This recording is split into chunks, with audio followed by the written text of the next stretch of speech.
नमस्कार दोस्तों, स्वागत है आप सभी का हमारे यूट्यूब चैनल अकाउंटिंग ट्यूटोरियल में। तो ये जो आज का वीडियो है, आज के इस वीडियो में हम कैश फ्लो स्टेटमेंट के जितने भी एमसीक्यू बन सकते हैं लगभग सभी को कवर करेंगे। तो वीडियो बहुत ही इंटरेस्टिंग होने वाला है। वीडियो का अंत तक बने रहिए, वीडियो को लाइक कीजिए और चैनल को सब्सक्राइब कीजिए। तो आइए अब हम बिना टाइम वेस्ट किए क्वेश्चन स्टार्ट करते हैं। लेकिन एक बात उससे पहले और बताना चाहता हूँ कि अगर आपका कैश फ्लो स्टेटमेंट में थोड़ा भी प्रॉब्लम है, आपको लगता है कि ये कॉन्सेप्ट मेरा सही नहीं है, तो आप उसके लिए प्रैक्टिकल वीडियो मैंने अपलोड किया था, उसको पहले देख सकते हैं। उसको देखने के बाद आप ये जो मैं इस वीडियो में जितने भी एमसीक्यू करवाऊंगा वो लगभग आपको आते होंगे, ऐसा मैं मतलब फील कर रहा हूँ कि उसमें मैंने इस तरह से समझाया था। तो आइए अब हम वीडियो को स्टार्ट करते हैं। देखिए, क्वेश्चन नंबर 1 है, रोकड़ प्रवाह विवरण आधारित है। तो रोकड़ प्रवाह विवरण किस पे आधारित है? ऑप्शन ए में है लेखांकन के रोकड़ आधार पर। रोकड़ आधार क्या होता है? मतलब कैश बेसिस पे। बी में है लेखांकन के उपार्जन आधार पे, मतलब एक्रूअल बेसिस पे। सी में है ए और बी दोनों। डी में है इनमें से कोई नहीं। तो उसमें मैंने प्रैक्टिकल वीडियो में मैंने एग्जांपल के साथ बताया था कि क्या होता है एक्रूअल बेसिस, क्या होता है कैश बेसिस। फिर भी मैं थोड़ा शॉर्ट में बता देना चाहता हूँ कि देखिए, रोकड़ बेसिस मतलब ये होता है कि एक साल या जो भी पीरियड का आप कैश फ्लो स्टेटमेंट बना रहे हैं, तो उसमें जो भी कैश आपके पास आया या कैश आपके पास से गया, चाहे वो किसी भी पीरियड का हो, आपको ऐड और माइनस करना है। लेकिन एक्रूअल बेसिस में ऐसा नहीं होता है। आपने प्रॉफिट एंड लॉस बनाया ही होगा, तो उसमें क्या होता है कि जिस पीरियड का आप बना रहे हैं, मतलब जिस साल का बना रहे हैं प्रॉफिट एंड लॉस, उस साल के जो भी एक्सपेंसेस हैं, तो उसको आपको ऐड करना है और मतलब उसको आपको ऐड करना है, चाहे वो कैश मिला हो हमें या ना मिला हो, चाहे आपने कैश पेमेंट किया हो उस एक्सपेंस के लिए या नहीं किया हो, मतलब उस साल का है तो आपको ऐड करना ही पड़ता है, उसमें प्रॉफिट एंड लॉस में दिखाना ही पड़ता है। तो इसका आंसर ये कैश फ्लो स्टेटमेंट है। तो चूँकि ये कैश बेसिस पे बनाया जाता है, इसीलिए इसका आंसर जो होगा वो ए होगा। उसके बाद देखिए, सेकंड क्वेश्चन पे आता हूँ मैं। सेकंड क्वेश्चन में क्या है, रोकड़ प्रवाह विवरण संबंधित है। देखिए, अकाउंटिंग स्टैंडर्ड 3 में एक एएस मतलब अकाउंटिंग स्टैंडर्ड 3 में क्लियरली लिखा हुआ है कि कैश फ्लो स्टेटमेंट में क्या सब आएगा, क्या सब मतलब कौन कौन से मेथड से हम उसको बना सकते हैं। तो इसका जो है वो AS3 आता है, तो इसका आंसर हो जाएगा AS3A। उसके बाद थर्ड नंबर क्वेश्चन पे है कि रोकड़ प्रवाह विवरण तैयार किया जाता है। देखिए, ऑप्शन ए में है आर्थिक चिट्ठा से, बी में है लाभ हानि खाते से, सी में है अतिरिक्त सूचनाओं से, डी में है इनमें से सभी से। देखिए, ये जो कैश फ्लो स्टेटमेंट है वो आप बैलेंस शीट से भी बना सकते हैं, क्योंकि कुछ आइटम्स ऐसे हैं बैलेंस शीट में जो कैश फ्लो स्टेटमेंट में आते हैं, जैसे फिक्स्ड एसेट्स ही ले लीजिए, करंट एसेट्स ले लीजिए, स्टॉक डेटर्स सब। उस समय अगर चेंज होता है तो हम मतलब इस कहने का मतलब ये है कि आप बैलेंस शीट के जो आइटम है उससे भी इसको बना सकते हैं। उसके बाद है प्रॉफिट एंड लॉस से भी बना सकते हैं, और कोई अदर इन्फॉर्मेशन दिया होता है तो हम उससे भी बना सकते हैं। तो इसका आंसर जो होगा वो डी हो जाएगा, इनमें से सभी। देखिए, क्वेश्चन नंबर 4 में क्या है कि परिचालन संबंधी क्रियाओं से रोकड़ प्रवाह में निम्नलिखित शामिल होता है। तो परिचालन संबंधी क्या होता है? Operating activities. तो देखिए, 3 एक्टिविटीज़ होते हैं। पहला cash flow from operating activities, दूसरा होता है cash flow from investing activities, तीसरा होता है cash flow from financial activities. तो ऑपरेटिंग में आता है जो भी ऑर्डिनरी वर्क होते हैं, रेगुलर वर्क होते हैं, मेन वर्क होते हैं, वो सब आता है, जैसे सैलरी पे करना, वेजेज पे करना, सेल करना, परचेज करना, तो ये सब आ जाता है ऑपरेटिंग में। इन्वेस्टिंग में आता है कोई अगर आप सेल करते हैं फिक्स्ड एसेट्स को, या इन्वेस्टमेंट करते हैं या परचेज करते हैं फिक्स्ड एसेट्स को, तो वो सब आ जाता है इन्वेस्टिंग एक्टिविटीज़ में। मैं यहाँ पे शॉर्ट में बता रहा हूँ कि ताकि आपको थोड़ा बहुत समझ लग जाए, आपने वो वीडियो अगर नहीं देखा होगा तो। उसके बाद है फाइनेंशियल एक्टिविटीज़। फाइनेंशियल एक्टिविटीज़ में क्या सब आता है? देखिए, कोई अगर ऑनर्स कैपिटल में चेंज होता है, कोई अगर बोरोइंग्स में चेंज होता है, जैसे लॉन्ग टर्म बोरोइंग्स में, जैसे मान लीजिए डिवेंचर इश्यू करा हमने, उसके बाद शेयर कैपिटल में शेयर कैपिटल इशू करा, या रिडम्पशन ऑफ शेयर कैपिटल हुआ, तो ये सब क्या होता है कि फाइनेंशियल एक्टिविटीज़ में आता है। तो यहाँ पे देखिए, ये क्या है कि ऑप्शन में दिया हुआ है अधिकार शुल्क, फीस, कमीशन। तो चूँकि ऑपरेटिंग में यही आता है, फिर भी मैं नीचे वाला पढ़ देता हूँ। डिवेंचर का क्रय। डिवेंचर क्या होता है कि अगर डिवेंचर का क्रय मतलब क्या, हमने इन्वेस्टमेंट किया, किसी कोई कंपनी है जो डिवेंचर इशू करती है, तो उसके लिए वो किस में आएगा? उसके लिए फाइनेंशियल एक्टिविटीज़ में आएगा। लेकिन हम जो हैं वो परचेज कर रहे हैं, डिवेंचर को परचेज कर रहे हैं, मतलब इन्वेस्टमेंट कर रहे हैं अपनी कंपनी की तरफ से, तो वो किस में आएगा हमारे लिए? वो इन्वेस्टिंग में आएगा। तो बी हो गया, इन्वेस्टिंग में आएगा। सी किस में आएगा? सी भी इन्वेस्टिंग में आएगा, क्योंकि फिक्स्ड एसेट्स है जिसको हम परचेज कर रहे हैं। डी है कि अंशों का निर्गमन। तो अंश का निर्गमन किस में आता है? तो फाइनेंशियल में आता है। तो इसका जो आंसर होगा तो वो हो जाएगा यहाँ पे ए। उसके बाद है 5 में देखिए, रोकर समतुल्य में निम्न शामिल होता है। तो रोकर समतुल्य में क्या सब आता है, देखिए मैं एक बार बता देता हूँ, आप लिख लीजिए अगर लिखना चाहें तो। कैश एंड कैश इक्विवेलेंट में आता है cash in hand, cash at bank, short term deposits, marketable securities, cheques and drafts on hand, और उसके बाद करेंट इन्वेस्टमेंट जो है वो सभी आ जाता है। तो इसमें ऑप्शन पढ़ते हैं आप। ए में है ट्रेजरी बिल, बी में है व्यापारिक बिल, सी में है कम परिपक्वता वाले बैंक जमा, डी में है उपरोक्त सभी। तो इसका आंसर जो है वो हो जाएगा डी, उपरोक्त सभी। इसमें मैं टिक कर देता हूँ। उसके बाद देखिए 6 में क्या है कि बीमा कंपनियों से प्राप्त दावे को माना जाता है। तो बीमा कंपनी, देखिए बीमा कंपनी से जो प्राप्त दावा है वो क्या होता है। देखिए सबसे पहले हम इंश्योरेंस करवाते हैं, उसका अगर हम क्लेम मिलता है, जैसे जिस लिए इंश्योरेंस हम लिए थे वो मतलब कोई घटना ऐसा घट गया तो हमें इंश्योरेंस क्या होता है, क्लेम मिल जाता है। तो वो जो है वो किस में आता है, तो वो आएगा यहाँ पे ऑप्शन में पढ़ लेता हूँ एक बार। ए में है परिचालन संबंधी क्रियाओं से रोकड़ प्रवाह, बी में है विनियोग संबंधी क्रियाओं से रोकड़ प्रवाह, सी में है वित्तीय क्रियाओं से रोकड़ प्रवाह, डी में है इनमें से सभी। आपको पता ही होगा इसका हिंदी और इंग्लिश नाम, ऑपरेटिंग, फाइनेंशियल और ऑपरेटिंग, इन्वेस्टिंग एंड फाइनेंशियल, तीनों ऑप्शन दिया हुआ है। तो ये जो आता है वो ऑपरेटिंग में आता है, तो मैं यहाँ पे टिक कर दूंगा। यहाँ पे ऑपरेटिंग में आप पूछिएगा कि कहाँ पे आता है, तो ये जैसे हम इनकम टैक्स माइनस करते हैं, अगर इनकम टैक्स रिफंड होता है तो हम प्लस करते हैं, उसके बाद ये यहाँ पे आप लिख सकते हैं इनकम टैक्स के बाद, तो ये आ जाएगा ऑपरेटिंग में। 7 में देखिए, 7 में क्या है, कौन सी क्रिया संचालन क्रिया के अंतर्गत आती है। कौन सी क्रिया संचालन क्रिया के अंतर्गत आती है, मतलब ऑपरेटिंग में कौन सा आता है। तो देखिए ऑप्शन ए में है भूमि का क्रय। देखिए ये लगभग मतलब एक ही कॉन्सेप्ट है, आपकी क्या कीजिएगा उसको मतलब एक बार अच्छी तरीके से पढ़ लीजिएगा कौन से कॉन्सेप्ट किस में आता है, वैसे प्रैक्टिकल वीडियो देख सकते हैं आप।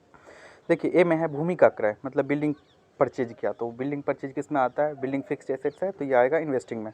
बी में है ऋण पत्रों का निर्गमन, तो ये फाइनेंशियल में आएगा क्योंकि हमने इश्यू करा डिवेंचर। सी में है समता अंशों के निर्गमन से प्राप्तियाँ, अब इश्यू ऑफ शेयर कैपिटल करेंगे, चाहे वो इक्विटी होगा या प्रीफरेंस होगा, इससे कोई फ़र्क नहीं पड़ता, तो ये अभी आ जाएगा फाइनेंशियल में। तो उसके बाद है नगद बिक्री, तो चूँकि यही आंसर होगा, ऑपरेटिंग में ही आता है सेल परचेज करना, तो ये आंसर होगा डी। देखिए क्वेश्चन नंबर 8 में क्या है कि निम्नलिखित में कौन रोकड़ अंतर्वाह नहीं है। रोकड़ अंतर्वाह मतलब क्या होता है, इनफ्लो। इनफ्लो कौन नहीं है, मतलब क्या, कौन सा आउटफ्लो है। इनफ्लो कौन नहीं है मतलब कौन सा आउटफ्लो है। तो देखिए इसके लिए मैं एक ट्रिक बता देना चाहता हूँ, आप ये ट्रिक याद रखिए, आपको हमेशा मतलब ईजी लगेगा। मैं 2 पीरियड यहाँ पे ले लेता हूँ, एक ले लेता हूँ 31 मार्च, यहाँ पे आप 20 कर दीजिए, 31 मार्च 2020, और यहाँ पे ले लेता हूँ 31 मार्च, यहाँ पे 21, ठीक है। यहाँ पे मैं डेटर्स ले रहा हूँ, डेटर्स, ठीक है। यहाँ पे आप मान लीजिए डेटर्स जो हमारा है वो 20,000 है, यहाँ पे आप कर दीजिए 15,000 है। मैं यहाँ पे 15 लिख रहा हूँ क्योंकि स्पेस कम है मेरे पास। तो देखिए स्टार्टिंग जो पीरियड है वो हमारा, स्टार्टिंग में डेटर्स कितना था 20,000 का, लेकिन एंड में कितना बचेगा डेटर्स 15,000 का, मतलब 5,000 का डेटर्स क्या हुआ हमारा, कम हुआ। तो हम इसको क्या कर सकते हैं, देखिए कैसे हम इसको क्या करेंगे, कैश फ्लो में ऐड करेंगे या माइनस करेंगे। इसके लिए सिंपल सा ट्रिक है। देखिए अगर स्टार्टिंग में हमारे पास 20,000 है तो एंड में अगर 15,000 हो जाता है, इसका मतलब क्या हुआ कि हमारा डेटर्स कम हो गया। कम हो गया मतलब क्या, हमने किसी को डेटर्स बनता कैसे है, हमने किसी को सेल किया तो वो हमारा डेटर्स, अगर क्रेडिट सेल किया तो वो हमारा डेटर्स बन जाता है, अगर उसने पेमेंट कैश में नहीं किया तो अगर डेटर्स हमारा बन जाता है तो डेटर्स को हम क्या करेंगे। देखिए अगर डेटर्स कम हो गया, इसका मतलब है डेटर्स ने हमें पेमेंट कर दिया होगा, तभी कम है। 20,000 था, 15,000 हो गया, इसका मतलब 5,000 का उन्होंने हमें क्या दिया होगा, कैश दे दिया होगा, तभी कम है। तो अब कैश अगर दे दिया तो हमारे पास कैश आया, तो क्या करेंगे, कैश को इनफ्लो में ऐड कर देंगे, मतलब कैश फ्लो स्टेटमेंट में ऐड कर देंगे। तो ये हमारा हो गया। इससे आप ऐसे मतलब उल्टा भी कर सकते हैं, अगर हमारा डेटर्स बढ़ जाता है हम क्या करेंगे, माइनस। इसका मतलब ये है कि करंट एसेट्स आप सभी को स्टॉक में भी ऐसे कर सकते हैं। तो इसका मतलब देखिए क्या है कि अगर आपका करंट एसेट्स जो है वो अगर कम होता है तो आप क्या करेंगे, ऐड करेंगे। इसी तरह करंट एसेट्स अगर ज़्यादा होता है तो हम उसको क्या करेंगे, माइनस करेंगे। ये आप ट्रिक याद रखिएगा। इसी तरह इसका ठीक अपोजिट हो जाता है करंट लायबिलिटी। देखिए अब हम इस ट्रिक को क्या करते हैं, इस क्वेश्चन में अप्लाई करते हैं। निम्नलिखित में कौन रोकर अंतर्वाह नहीं है, मतलब कौन सा इनफ्लो नहीं है, मतलब आउटफ्लो है, ठीक है। तो ऑप्शन ए में है देनदारों में कमी। अभी आपको बताया था कि करंट एसेट्स में अगर कमी होता है तो हम क्या करते हैं, उसको ऐड करते हैं। तो ये तो ऐड वाला हो गया, मतलब इनफ्लो हो गया। बी में है ऋणपत्रों का निर्गमन। ऋणपत्रों का निर्गमन अगर करेंगे तो हमारे पास कैश आएगा, डिवेंचर जाएगा, मतलब ये भी इनफ्लो है, ये भी ऐड होगा। सी में है लेनदारों में कमी। लेनदारों में कमी, अभी आपको मैंने बताया था कि करंट लायबिलिटीज अगर कम होता है तो हम उसको क्या करते हैं, लेस करते हैं। क्योंकि हमें आउटफ्लो ही चाहिए, तो ये हमारा हो जाएगा आंसर सी। देखिए क्वेश्चन नंबर 9 में है निम्न में से कौन एक गैर रोकर मद नहीं है। गैर रोकर मतलब क्या, non cash item. Non cash item नहीं है मतलब क्या, कैश आइटम है। तो ऑप्शन पढ़ते हैं। ऑप्शन ए में है नगद बिक्री। नगद बिक्री क्या है, कैश सेल्स। तो कैश सेल्स हमारा क्या है, कैश आइटम है। तो आंसर चूंकि यही होगा, यही हमें यहाँ से ही मिल गया, लेकिन हम फिर भी ऑप्शन पढ़ लेते हैं इसका। बी में है देखिए ख्याति का अपलेखन। गुडविल रिटर्न ऑफ करेंगे तो ये तो कैश आइटम नहीं है भाई, आपको पता होगा, नॉन कैश आइटम है। सी में है डेप्रिसिएशन। डी में है अप्राप्य ऋणों के लिए प्रावधान, अप्राप्य ऋण के लिए प्रोविजन बनाना। तो आंसर चूंकि यही होगा। उसके बाद है 10 नंबर में लेखांकन मानक 3 के अनुसार रोकर प्रवाह विवरण बनाना अनिवार्य है। देखिए अकाउंटिंग स्टैंडर्ड 3 के अनुसार किसको, मतलब कंपलसरी है किसके लिए रोकर प्रवाह विवरण बनाना, मतलब कैश फ्लो स्टेटमेंट बनाना। ऑप्शन पढ़ लेते हैं सभी उपक्रमों को। चूंकि ये आंसर तो गलत हो गया, क्योंकि सभी उपक्रमों को नहीं है, कुछ कंपनी जैसे हैं जिसके लिए ऑप्शनल है। पहला जैसे स्मॉल कंपनी होता है, दूसरा ओपीसी होता है, डोरमेंट कंपनी होता है, और भी कुछ कंपनी आ जाए। तो देखिए फिर बनाना किसके लिए ज़रूरी है, तो ऑप्शन बी जो है इसका स्कंद विपणि पर सूचित कंपनियों को। स्कंद विपणि पर सूचित कंपनियां मतलब लिस्टेड कंपनियां, ठीक है। तो उसके लिए तो कंपलसरी है ही लिस्टेड कंपनियां। चूँकि देखिए लिस्टेड कंपनी के लिए सभी जो रूल हैं वो अप्लीकेबल हो जाता है हर जगह। तो सी में है क्या 50 करोड़ रुपीज़ से अधिक की बिक्री वाले उपक्रम में। तो आंसर यही होगा डी, मतलब लिस्टेड कंपनी भी होगा और 50 करोड़ से जिनके भी मतलब टर्नओवर ऊपर है। तो आप बोलिएगा अगर स्मॉल कंपनी का टर्नओवर 50 करोड़ से ऊपर होता है तो स्मॉल कंपनी का जो डिफिनेशन दिया हुआ है उसमें उसका लिमिट जो है वो 2 करोड़ तक ही है। अगर 50 करोड़ टर्नओवर है तो वो स्मॉल कंपनी आएगा ही नहीं, मतलब स्मॉल कंपनी में नहीं आएगा, ठीक है। तो इसका आंसर होगा डी। सी में प्रश्न नंबर 11 में देखिए चालू संपत्तियों में कमी को संचालन से लाभ में डैश जाता है। चालू संपत्तियों में कमी, अभी आपको बताया था कि करंट एसेट्स में अगर कम होता है तो हम क्या करते हैं, ऐड करते हैं, ज़्यादा होता है तो हम उसको लेस करते हैं। तो यहाँ पे देखिए चालू संपत्ति में कमी को संचालन मतलब ऑपरेटिंग से लाभ में डैश जाता है। तो अगर करंट एसेट्स में कमी होता है तो हम उसको क्या करेंगे, ऐड कर देंगे। तो इसका आंसर हो जाएगा बी, जोड़ा जाता है 11 का, ठीक है। उसके बाद नेक्स्ट पे आते हैं 12 नंबर पे। रोकर समतुल्य के संबंध में निम्न सत्य है। रोकर समतुल्य में क्या सत्य है, देखिए भाई। ए में है अत्यधिक तरल अल्पकालीन निवेश। बी में है बहुत कम जोखिम। सी में है 3 माह या 3 माह से कम अवधि की परिपक्वता। डी में है उपयुक्त सभी। तो इसका आंसर जो होगा वो सभी होगा, उपयुक्त सभी। रोकर समतुल्य में सारे आते हैं, मतलब अत्यधिक जो तरल होता है, अल्पकालीन शॉर्ट टर्म निवेश आपको बताया था, मैंने लिखवाया भी था कि मतलब कैश एंड कैश इक्विवेलेंट में क्या सब आता है, तो आपको ये पता होगा। उसके बाद है 13 में देखिए इनमें से कौन सी क्रिया वित्तीय क्रिया के अंतर्गत आती है। वित्तीय क्रिया कौन सा होता है, इन्वेस्टिंग एक्टिविटीज़। तो इन्वेस्टिंग एक्टिविटीज़ में मैंने बताया था आपको कि परचेज ऑफ फिक्स्ड एसेट्स, उसके बाद सेल ऑफ फिक्स्ड एसेट्स, यही सब आता है इन्वेस्टमेंट करना। तो ऑप्शन इसका पढ़ते हैं समता अंशों के निर्गमन से प्राप्तियाँ। तो ये किस में आता है, ये आपको पता होगा, फाइनेंशियल में आता है। बी में है नगद बिक्री, ये आता है ऑपरेटिंग में। बैंक अधिविकर्ष, ये आता है मतलब ऑपरेटिंग में ही आता है, शॉर्ट टर्म लायबिलिटीज है ये हमारा। उसके बाद है ऋणपत्रों का क्रय, यही आएगा। अभी मैंने ऊपर बताया भी था एक में ऋणपत्रों का क्रय। ऋणपत्र का क्रय करते हैं मतलब ये हमारा इन्वेस्टमेंट हो जाता है, तो हम इसको क्या करेंगे, आंसर यही होगा हमारा डी, 13 का। उसके बाद 14 में देखिए 14 नंबर क्वेश्चन पे आते हैं। रोकर प्रवाह का विश्लेषण डैश नियोजन के लिए उपयोगी है। कौन से नियोजन के लिए, देखिए ऑप्शन ए में है अल्पकालीन, बी में है दीर्घकालीन, सी में है मध्यकालीन और डी में है अति दीर्घकालीन। तो इसका आंसर जो होगा वो हो जाएगा अल्पकालीन, क्योंकि कैश फ्लो स्टेटमेंट जो है वो हम शॉर्ट टर्म के लिए बनाते हैं, तो आंसर होगा ए। 15 में देखिए 15 में क्या है, संचालन से रोकर प्रवाह की गणना करते समय शुद्ध लाभ में किसे जोड़ा जाता है। वो जो मैंने आपको ट्रिक बताया था वही आपका हमेशा काम में आएगा, तो आप उसको ध्यान रखिएगा। मैं इसका आंसर बता देता हूँ। रहत्या में वृद्धि। इसमें चूँकि क्या है, देखिए कैश फ्लो स्टेटमेंट की गणना करते समय शुद्ध लाभ में किसे जोड़ा जाएगा, मतलब जोड़ा जाएगा, किसको जोड़ा जाएगा। देखिए अगर करंट एसेट्स में कमी होता है तो उसको हम ऐड करते हैं, या करंट लायबिलिटीज में क्या होता है, करंट लायबिलिटीज ज़्यादा होता है तो हम उसको ऐड करते हैं। तो इसका आंसर क्या होगा 15 का, इसका आंसर हो जाएगा स्टॉक में कमी, आंसर नंबर बी। ठीक है जी, यहाँ तक आप समझ चुके होंगे। और हाँ, अगर आपको ये पीडीएफ चाहिए तो आप मेरा टेलीग्राम चैनल ज्वाइन कर सकते हैं, उसका लिंक भी मैं डिस्क्रिप्शन में शेयर कर देता हूँ, तो आपको ये आप पीडीएफ वहाँ से प्राप्त कर सकते हैं। देखिए 16 में आते हैं। 16 में क्या है, निम्नलिखित में से कौन सा रोकर का स्रोत नहीं है। रोकर का स्रोत मतलब कैश का स्रोत नहीं है। देखिए ऑप्शन ए में है अस्थायी संपत्तियों का क्रय, अगर हम करेंगे तो ये भी रोकर, इसका मतलब जैसे हम फिक्स्ड एसेट्स क्या करते हैं, परचेज करते हैं तो हमें कैश पे करना पड़ता है, रोकर का स्रोत है। बी में है संचालन से कोष। सी में है ऋण पत्रों का, देखिए संचालन क्या होता है, रिजर्व आपको पता होगा। सी में है ऋण पत्रों का निर्गमन। डी में है अस्थायी संपत्तियों की वृद्धि। तो इसका आंसर जो होगा वो हो जाएगा बी मेरे ख्याल से। इसका आंसर चूँकि कुछ अलग दिया था, अस्थायी संपत्तियों का क्रय दिया हुआ है, आप एक बार चेक कर लीजिएगा, अगर गलत हो तो आप कमेंट कीजिएगा। उसके बाद देखिए 17 में क्या है, संचालन क्रियाओं से लाभ की गणना करते समय शुद्ध लाभ में किसे पुनः जोड़ा जाएगा। अब देखिए जैसे एक इनडायरेक्ट मेथड से आप बनाते हैं जब, तो क्या होता है, पहले हमें प्रॉफिट लिखना होता है, मतलब नेट प्रॉफिट। उसके बाद हमें क्या होता है, जैसे ऐड करना पड़ता है कोई नॉन कैश आइटम जैसे, तो वो हमें ऐड करना पड़ता है। तो क्या सब ऐड करना पड़ता है, तो अगर गुडविल रिटर्न ऑफ है तो ये भी ऐड करना पड़ता है। दूसरा डेप्रिसिएशन है, अस्थायी संपत्तियों की वृद्धि पर वृद्धि पर हानि, ये सारे क्या करना पड़ता है, हम ऐड करना पड़ता है। उसके बाद हम हमारा ये मतलब प्रॉफिट आता है। मैं इनडायरेक्ट वाला अभी नहीं बताया हूँ, मैं जल्दी वो वीडियो अपलोड कर दूँगा तो आप समझ जाएंगे वहाँ से। तो इसका आंसर हो जाएगा डी। अब देखिए नेक्स्ट पे आते हैं 18 में। 18 में क्या है, वर्ष के दौरान लाभ क्या है, 20,000 रुपया है।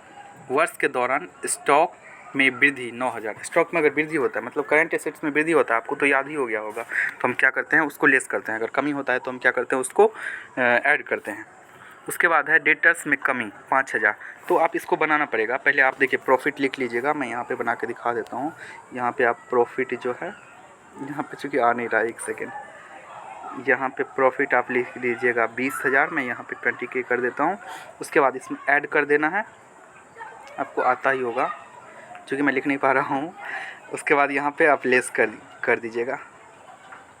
अब लेस वाले को लेस में माइनस कीजिएगा। देखिए आप इसमें क्या ऐड करना है, क्या लेस करना है, स्टॉक में वृद्धि। स्टॉक में वृद्धि अगर होगा तो हम क्या करेंगे, कमी होता तो ऐड करते, और यहाँ पे हमें चूँकि माइनस करना पड़ेगा क्योंकि ये वृद्धि है। 9,000 मैं यहाँ पे लिख दूँगा माइनस में, ठीक है। उसके बाद क्या है, देनदारों में कमी, तो मैं यहाँ पे 5,000 थे, मैं यहाँ पे 5,000 ऐड कर दूँगा, 5K कर देता हूँ। उसके बाद है संचालन क्रियाओं से रोकर की राशि क्या होगा। देखिए 20 में 5 जोड़ देंगे 25 हो जाएगा, उसमें से 9 माइनस कर देंगे तो क्या होना चाहिए, 25 में से 9 माइनस करेंगे तो कितना होता है भाई, 16 होता है। यहाँ पे कोई ऑप्शन 16 दिया हुआ है, आंसर हो जाएगा इसका बी। ठीक है, आपको तो पता ही होगा, वैसे ये सिंपल सा क्वेश्चन था। तो 19 नंबर क्वेश्चन में क्या है, दिया हुआ है कि वर्ष के दौरान शुद्ध लाभ 1 लाख है। इसी तरह जैसे पिछले क्वेश्चन में बनाया था, वर्ष के प्रारंभ में डेटर्स 30,000, उसके बाद वर्ष के अंत में 36,000। देखिए डेटर्स हमारा इंक्रीज हो गया, कम होता तो हम क्या करते हैं, आपको बताया था, कम होता तो हम ऐड करते, इसका मतलब ज़्यादा है तो हम क्या करेंगे, माइनस करेंगे। तो 1 लाख में से हम 6,000 माइनस कर देंगे, 36 और 30 का डिफरेंस निकाल के 6,000, तो 6,000 हम क्या कर देंगे, माइनस कर देंगे। तो 1 लाख में से 6,000 माइनस करेंगे तो कितना हो जाएगा, 94,000। आंसर हो जाएगा इसका बी, और तो कुछ है नहीं दिया हुआ, आंसर हो जाएगा बी। उसके बाद 20 में आते हैं, वर्ष के दौरान शुद्ध लाभ 30,000 रुपया है, मतलब नेट प्रॉफिट दिया हुआ है 30,000। उसके बाद प्रारंभ में क्रेडिटर्स, देखिए जैसे डेटर्स का बनाया था वैसे आप क्रेडिटर्स का भी बना सकते हैं। तो वर्ष के प्रारंभ में 24,000 था, वर्ष के अंत में कितना बचेगा, 16,000 रुपया। संचालन क्रियाओं से रोकर की राशि क्या होगा। देखिए 30,000 पहले प्रॉफिट है, अब देखिए स्टार्टिंग में था 24,000, अब एंड में हो गया कितना, 24,000। मतलब जिसको हमें पैसे देने थे, जिसको हमें पैसे देने थे वो क्या हो गया, कम हो गया, मतलब हमने इसका मतलब पैसे चुका दिया। ठीक है, तो ये क्या होगा, इसका मतलब हमारा जो है क्रेडिटर्स जो है वो हमारा लेस हो गया, मतलब कम हो गया, तो हम क्या करते हैं उसको लेस कर देते हैं। तो 24 और 16 का डिफरेंस 8,000 का है, 8,000 आप इसमें से माइनस कर दीजिएगा 30,000 में से, तो मेरे ख्याल से इसका आंसर सी होगा। अगर आपको लगता है तो आप देख लीजिए। उसके बाद तो इसके बाद जो नेक्स्ट क्वेश्चन है वो है ऋण पत्रों या पूर्वाधिकार अंशों का शोधन, मतलब रिडम्पशन ऑफ डिवेंचर या प्रेफरेंस शेयर्स, तो क्या होगा, वो कोष का स्रोत है। देखिए रिडम्पशन करेंगे इसका मतलब क्या, हमें पैसे देने हैं। जैसे हम पहले डिवेंचर इशू करते हैं तो हमारे पास पैसे आता है और डिवेंचर हमारा जाता है, लेकिन इसी के उल्टा अगर हम रिडम्पशन करते हैं तो हमारे पास से पैसा जाता है।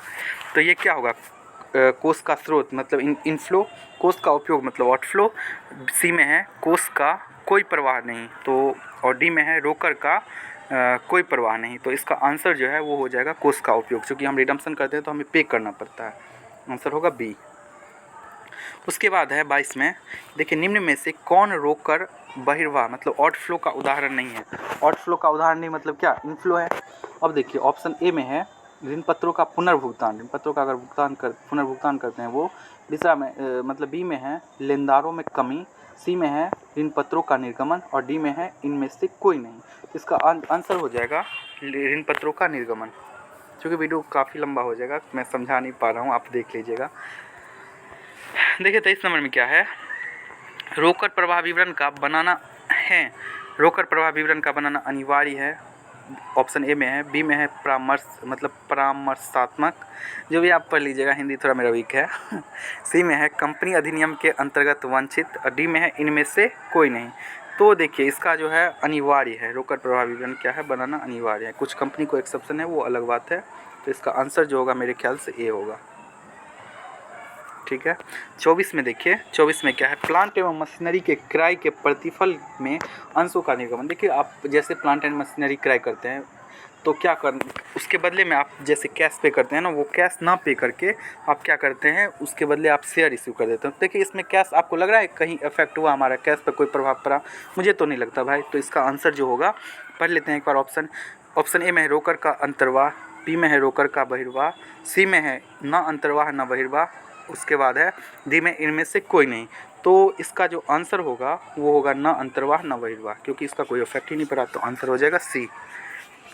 25 में देखिए, ख्याति को 10,000 रुपये से अपलिखित करने के पश्चात शुद्ध लाभ 50,000 है। देखिए गुडविल रिटर्न ऑफ आप कर दिए हैं 10,000 से, उसके बाद आपका प्रॉफिट कितना है 50,000। तो परिचालन क्रियाओं से रोकर प्रवाह क्या होगा। देखिए आपको मैंने अभी ऊपर बताया था कि नेट प्रॉफिट जो है उसमें गुडविल रिटर्न ऑफ डेप्रिसिएशन, अगर आप कोई फिक्स्ड एसेट्स से लॉस होता है आपको सेल करने से, या अगर प्रॉफिट होता है तो प्रॉफिट वाले को माइनस करते हैं, लॉस वाले को प्लस करते हैं। तो इसमें क्या करना पड़ेगा, हमें 10,000 से इसको ऐड करना पड़ेगा। तो ये जो हमारा आंसर है वो हो जाएगा 60,000।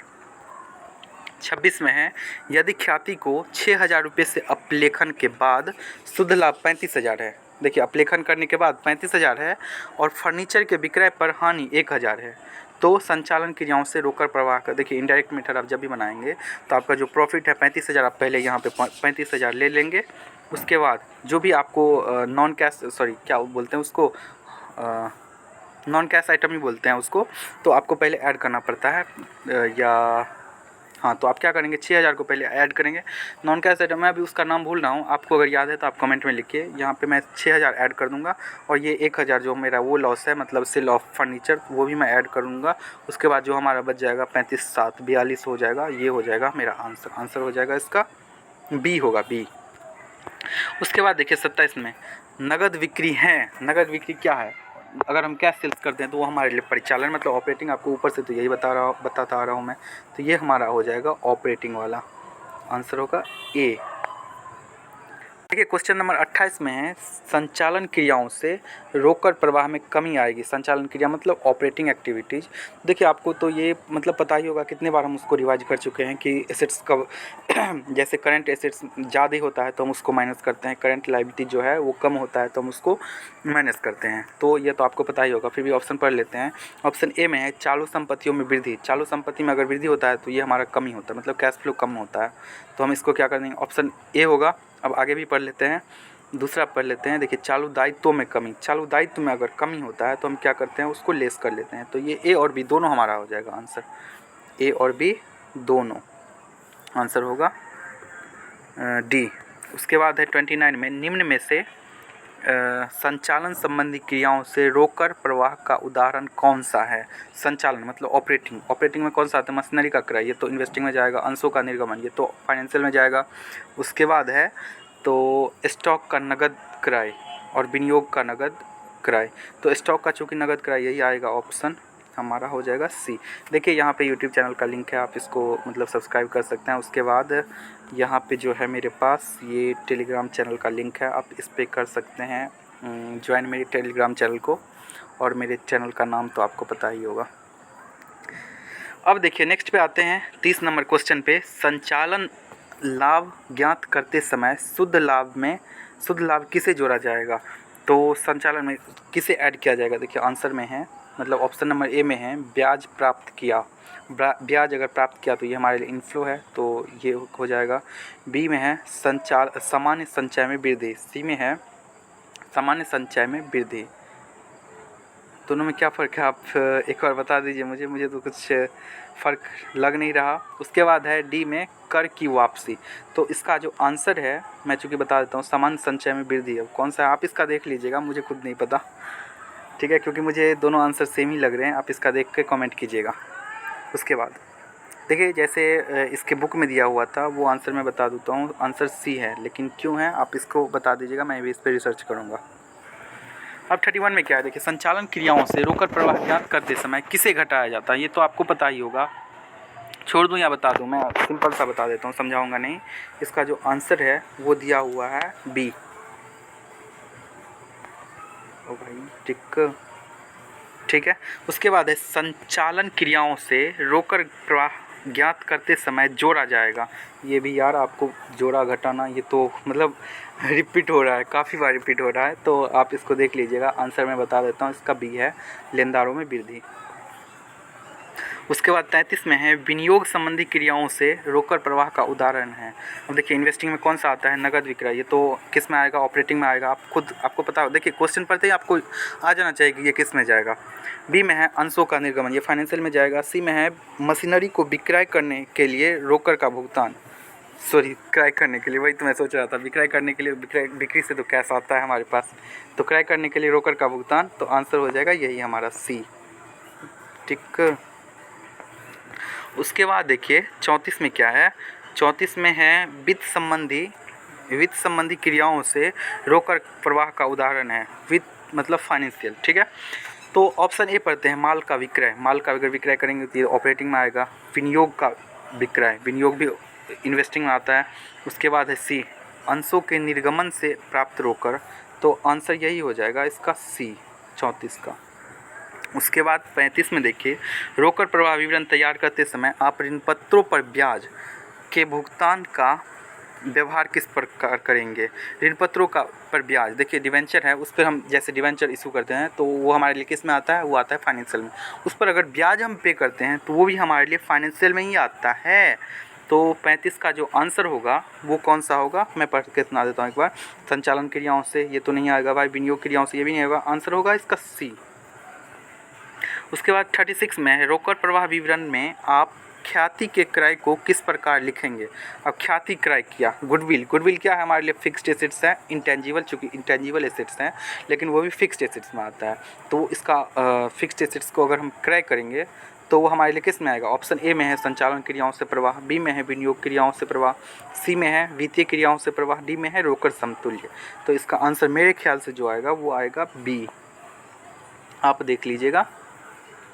उसके बाद 37 में क्या है, देखिए रोकड़ प्रवाह विवरण बनाते समय एक वित्तीय कंपनी द्वारा प्राप्त किया गया, वित्तीय कंपनी कौन सा होता है? देखिए फाइनेंशियल कंपनी, जिसका मेन काम होता है फाइनेंस में डील करना, जैसे इन्वेस्टमेंट करना, लोगों को पैसे देना, लोगों से पैसे लेना। जैसे बैंक का एग्जांपल देकर मैंने प्रैक्टिकल जो पोर्शन बताया था आपको, 55 मिनट का वीडियो है, आप एक बार उसको देख लीजिएगा, मन खुश ना हो जाए तो फिर बोलिएगा।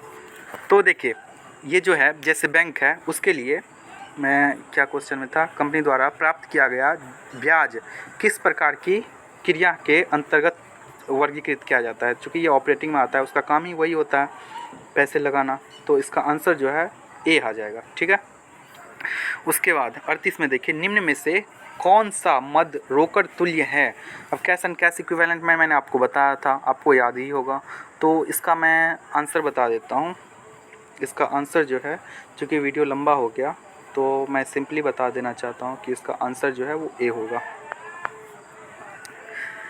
उसके बाद है 39 में देखिए निम्न में से कौन सा मद रोकर तुल्य नहीं माना जाता है। तो रोकर तुल्य कौन सा नहीं माना जाता है, तो आप इसका पढ़ लीजिए। वैसे मैं आंसर बता देता हूँ, इसका हो जाएगा विनियोग। क्या चाहते हैं आप, ऐसे ही आंसर बता दूँ या मैं समझा दूँ, इस पर कमेंट कीजिए। चलिए थोड़ा लंबा हो जाएगा, फिर भी मैं देख लेता हूँ आगे से। देखिए, कर्मचारी को नगद भुगतान से रोकर प्रवाह है। कर्मचारी को अगर नगद भुगतान से रोकर प्रवाह करेंगे तो ये ऑपरेटिंग में आता है। कोई कर्मचारी है उसको हम पेमेंट करते हैं, वो हमारा मतलब ऑर्डिनरी वर्क में आता है। तो इसका आंसर जो होगा वो ए होगा, संचालन। मैं ऑप्शन नहीं पढ़ रहा हूँ क्योंकि इसमें टाइम बच जाए। देखिए 41 में क्या है, निम्न में से कौन सा रोकर अप्रवाह नहीं है। अप्रवाह मतलब इनफ्लो, ठीक है, इनफ्लो नहीं है, अंतर्वाह चूँकि होना चाहिए, यहाँ पे गलत लिखा हुआ है। तो कौन सा इनफ्लो नहीं है, तो देखिए इनफ्लो मतलब क्या होता है, कैश आना।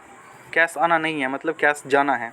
तो ऑप्शन ए में पढ़ते हैं, अस्थाई संपत्तियों का विक्रय। अस्थाई संपत्तियों के बिक्री से हमारे पास क्या कैश आता है, ये तो इनफ्लो है। बी में है अस्थाई संपत्तियों का क्रय, ये हमारे पास क्या है, आउटफ्लो है। क्योंकि इससे अगर हम संपत्ति खरीदेंगे तो उल्टे जिससे खरीदेंगे वो तो हमें पैसे नहीं देगा ना, वो तो हमसे पैसे लेगा। तो इसका आंसर जो है यही आना चाहिए, बी। उसके बाद है 42 नंबर में, देखिए रोकड़ प्रवाह विवरण में ब्याज की मद दर्शाई जाती है। रोकड़ प्रवाह विवरण में ब्याज की मद दर्शाई जाती है। देखिए ब्याज की मद मतलब ऑप्शन पढ़ लेते हैं इसका। संचालन क्रियाओं में, बी है विनियोग क्रियाओं में, उसके बाद है सी में वित्तीय क्रियाओं में, डी में है दोनों मतलब डी और सी में। तो इसका आंसर जो होगा वो होगा डी। देखिए इसका मैं समझा देता हूँ थोड़ा। रोकड़ प्रवाह विवरण में ब्याज की मद दर्शाई जाती है।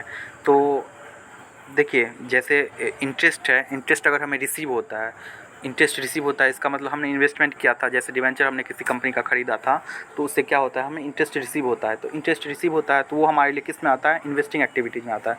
अगर यही हम इंटरेस्ट पेमेंट करते हैं डिवेंचर पे, तो हमारे लिए किस में आता है, वो फाइनेंशियल में आता है।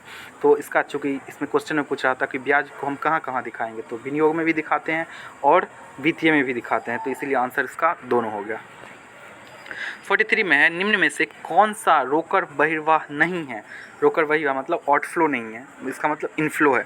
तो देखिए यहाँ पे ये क्वेश्चन आपको अच्छी तरीके से आता होगा, क्योंकि यहाँ पे प्रीपेड बीआई जो है वो हमारे लिए करंट एसेट्स है। ये याद रखिएगा, आपको ये आता ही होगा, मतलब किसको ऐड करना है कौन सा नहीं करना है, ये याद रखिएगा आपको। कि मतलब ये पूर्वदत्त ब्याज जो है, मतलब हमने एडवांस में पेमेंट कर दिया किसी का, प्रीपेड जैसे इंश्योरेंस होता है, तो वो सब किस में आता है, वो हमारे लिए करंट एसेट्स है। करंट एसेट्स में कमी और वृद्धि वाला आपको आता ही है, ऐसा मैं मान के चल रहा हूँ। और देखिए 44 में क्या है, संचालन से रोकड़ के बराबर होता है। संचालन से रोकड़ का के बराबर कौन सा होता है, देखिए तो इसका जो आंसर है वो मैं बता देता हूँ, शुद्ध लाभ प्लस चालू दायित्व में कमी। तो शुद्ध लाभ प्लस चालू दायित्व में कमी जो है वो आंसर है बी। 45 देखिए लास्ट क्वेश्चन आज के लिए। तो आयकर की वापसी रोकड़ का है। आयकर की वापसी रोकड़ का है। आयकर की वापसी क्या है, इनकम है। जैसे इनकम टैक्स है, हमने इनकम टैक्स ज़्यादा पेमेंट कर दिया था, उसके बाद क्या हुआ, हमें रिफ़ंड आ गया। तो रिफ़ंड आ गया, ये हमारे लिए क्या है, इनफ्लो है। तो ये इनफ्लो क्या होता है, स्रोत। आउटफ्लो क्या होता है, प्रयोग। तो ये आंसर हो जाएगा ए। देखिए वीडियो मैं उम्मीद करता हूँ कि अच्छा लगा होगा आपको, और आप काफ़ी हद तक आपको एग्ज़ाम के लिए हेल्प मिला होगा। तो